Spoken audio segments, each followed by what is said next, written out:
আরে ওর বয়ফ্রেন্ডের চরিত্রে দোষ আছে জানোস না? যে বাচ্চাদের বেতন দেওয়া হয়নি তারা সবাই দাঁড়ায় পড়ো। আমার তো টাকাতে ওই হয়নি, আমি তো গেছি আজকে। আমি আব্বুকে অনেক আগে থেকে বলে লাগছে যে বেতনটা দিয়ে দিতে। এই ইয়েস স্যার। তোমার এখন জমা দেওয়া হয়েছে সব টাকা।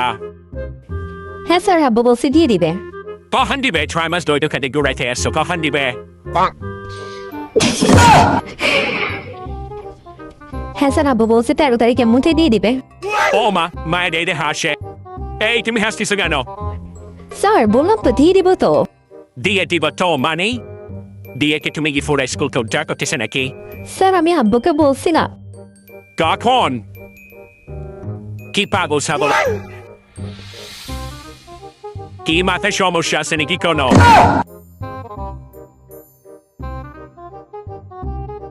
আমি তো আব্বুকে বলছিলাম, এখন আব্বু না দিন আমি কি করবো? সবসময় আমাকে গালি খাইতে হয়। স্যারটা এমনি তো এরকম শয়তান স্যার একটা।